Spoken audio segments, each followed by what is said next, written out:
샬롬, 사랑하는 이글스필드 가족 여러분, 주님께서 주신 복된 날입니다. 2022년 12월 22일 목요일, 우리가 함께 묵상할 말씀은 요한 1서 3장 1절에서 12절까지의 말씀입니다. 보라, 아버지께서 또한 사랑을 우리에게 베푸사 하나님의 자녀라 일컬음을 받게 하셨는가. 우리가 그러하도다. 그러므로 세상이 우리를 알지 못함은 그를 알지 못함이라. 사랑하는 자들아, 우리가 지금은 하나님의 자녀라.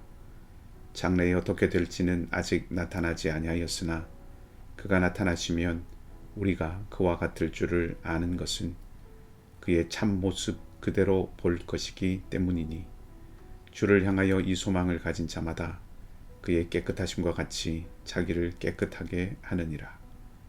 죄를 짓는 자마다 불법을 행하나니 죄는 불법이라.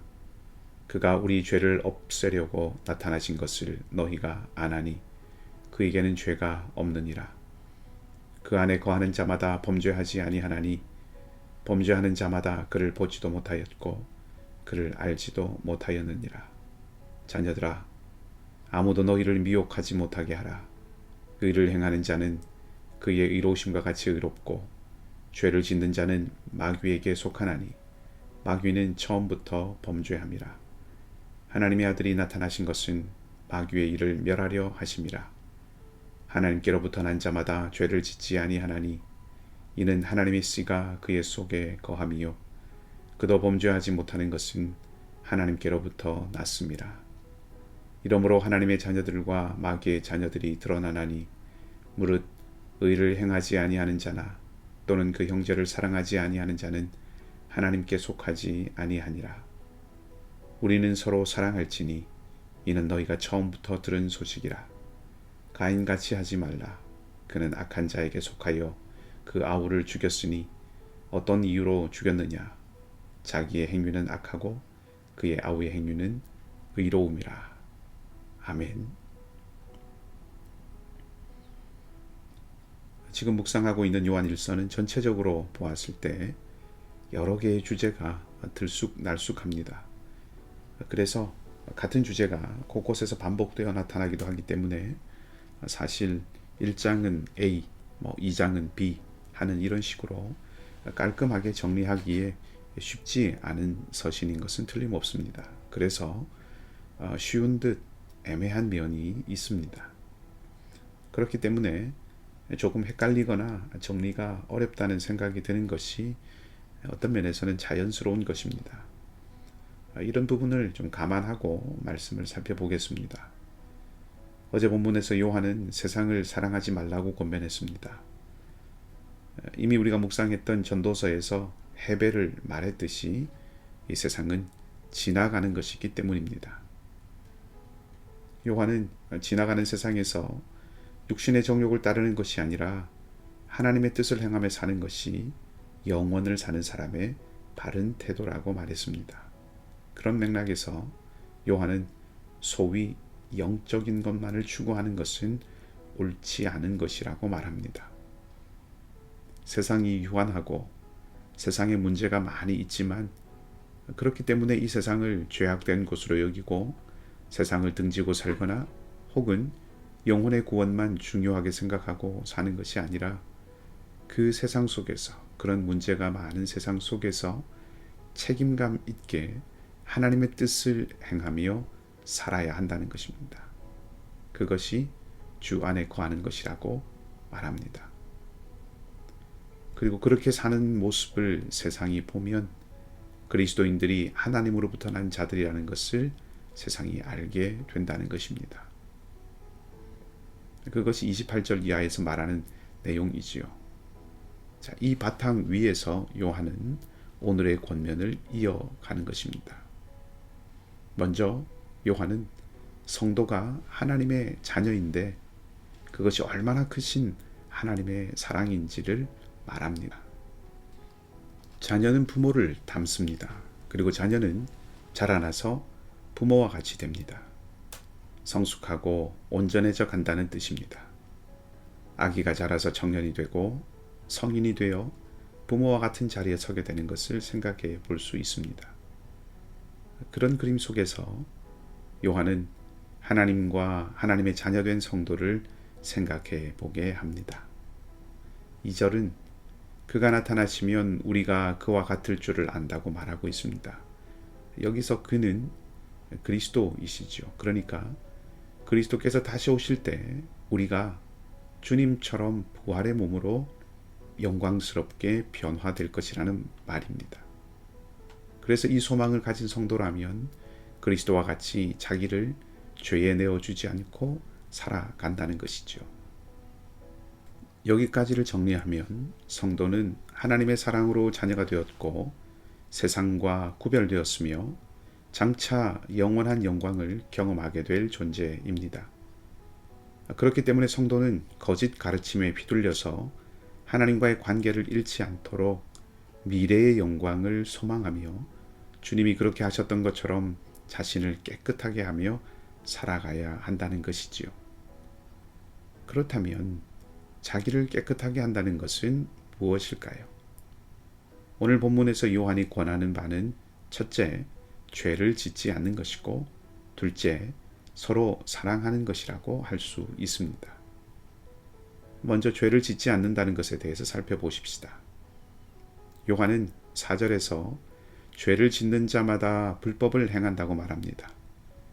여기서 불법이라고 번역된 말은 헬라어로 아노미아라고 하는 말인데, 아노미라고 하면 도덕적인 기준이 무너진 혼란한 사회를 지칭하는 용어로 많이 알려져 있습니다.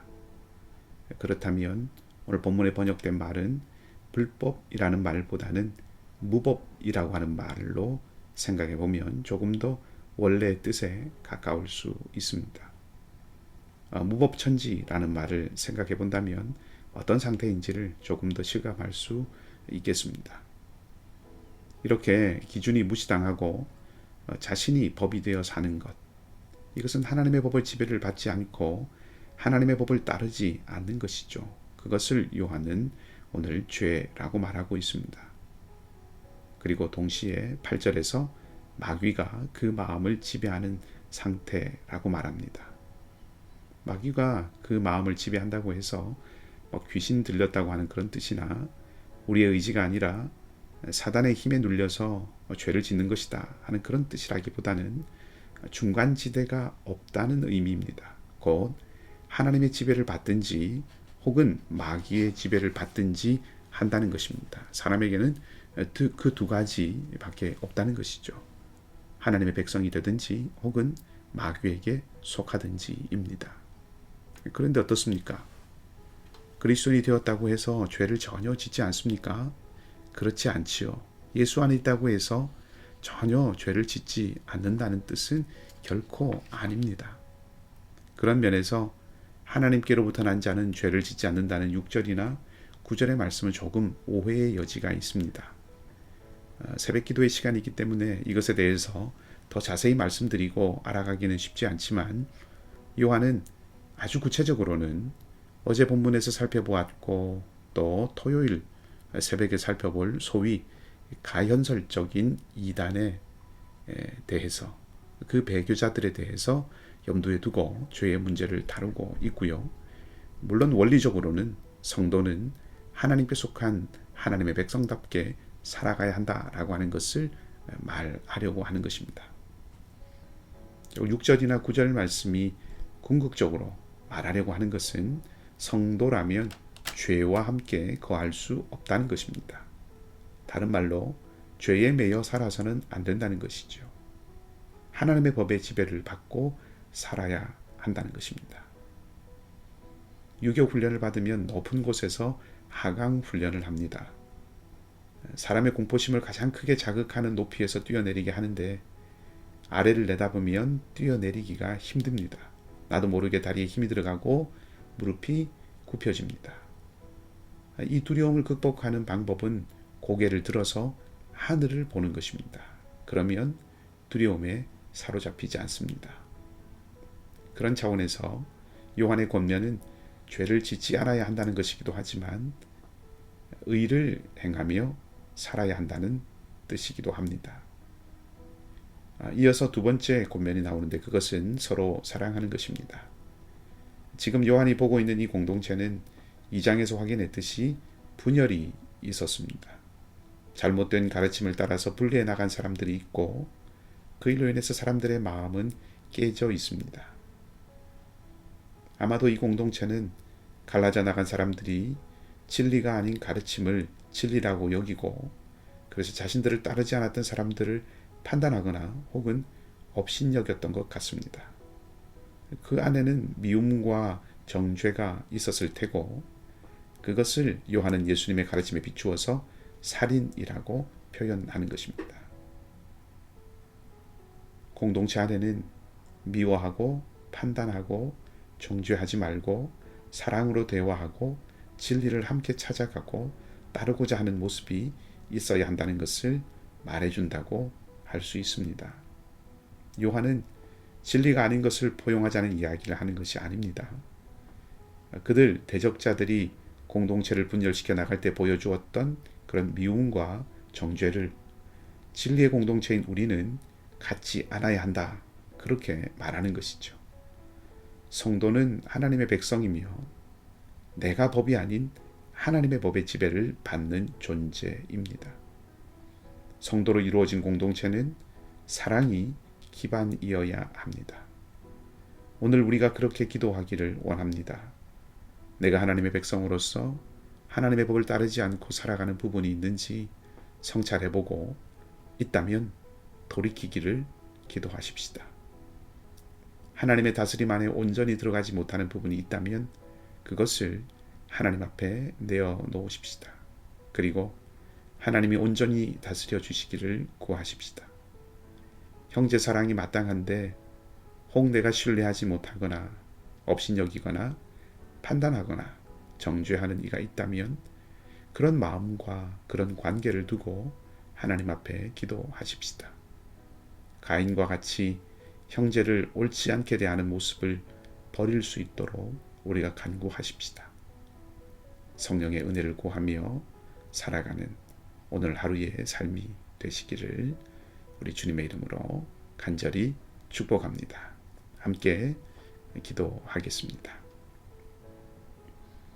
하나님, 우리는 마침내 주님의 날에 부활하신 주님처럼 영광의 몸을 입고 주님을 만나게 되고 하나님의 영광에 참여하는 자가 된다는 것을 잊지 않고 늘 자신을 깨끗게 하는 삶을 살아갈 수 있기를 원합니다.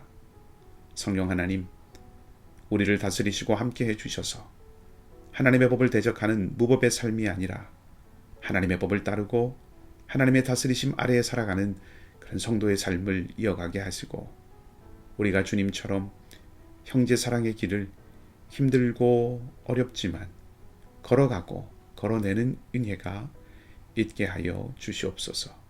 그래서 여전히 부족함이 있지만 하나님께 속한 자임을 나타내 보이며 살아갈 수 있기를 원하오니 주님이 우리를 붙들어 주시옵소서. 지수자매를 위해서 기도합니다. 생명의 주인은 오직 하나님이시오니 능력의 손을 펼쳐 주셔서 사랑하는 딸을 붙드시고 일으키시고 건져 주시옵소서. 삶의 어려움과 질고를 지고 주님의 긍휼을 구하는 모든 자리마다 오늘도 주님이 찾아가셔서 그 삶의 길에 동행하시고 푸른 초장, 쉴만한 물가로 인도하여 주시옵소서. 감사를 드리며 좋으신 주님 예수 그리스도 이름으로 기도하옵나이다. 아멘. 말씀을 기억하시고 자유롭게 기도하시기 바라고요. 오늘도 믿음으로 승리하는 복된 날이 되시기를 다시 한번 주님의 이름으로 축복합니다.